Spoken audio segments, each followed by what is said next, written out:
Rank the following molecules by increasing boiling points and vapor pressures.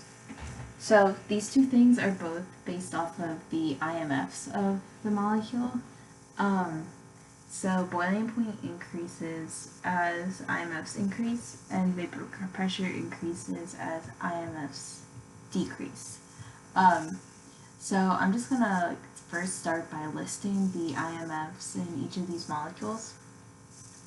So in the first one, we have a oxygen with a hydrogen attached to it, so that is capable of hydrogen bonding. And then we know that all molecules have London dispersion forces.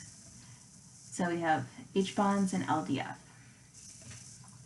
This next molecule, we have two places that can hydrogen bond. These are both carboxylic acids, and again, they both have the oxygen with a hydrogen attached to it, so they can be a donor and an acceptor, so that also gives them H bonding capabilities. And I'm just going to put two, because we'll need to compare the first to them. And then it also has London dispersion forces. Number 3, this is a polar molecule because of the chlorine. So we have dipole-dipole because this forms a dipole moment. And we have London dispersion forces. And for 4, we don't have any polar molecules or ions or anything, and we just have carbons and hydrogens, so the only IMFs present here is LDF. So LDF is the weakest intermolecular force, dipole-dipole is the intermediate, and hydrogen bonding is the strongest. So in terms of IMFs, 4 is going to be the weakest, and 2 is going to be the strongest. Which with 1 being the second strongest because it still can hydrogen bond, but just not as much as 2.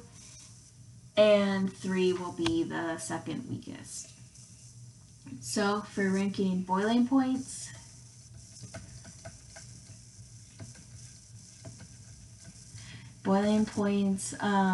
increase with increasing IMFs. And this is because the stronger your attraction is between the different molecules, the hotter you're going to have to heat up that liquid to break those intermolecular forces and form a vapor. So that's how I remembered that. So ranking those, 4 will have the lowest boiling point, followed by 3, followed by 1, and 2 will have the highest boiling point. And then for vapor pressure, it's the exact opposite. So vapor pressure increases with decreasing intermolecular forces. And this is because, again, it's harder to get a vapor, or to get your liquid into the gas phase when it has stronger intermolecular forces. So at a certain temperature, you're going to have less pressure with higher IMFs because you have less of it in the gas phase. So the lowest vapor pressure is going to be molecule 2, followed by 1, followed by 3, and then lastly 4.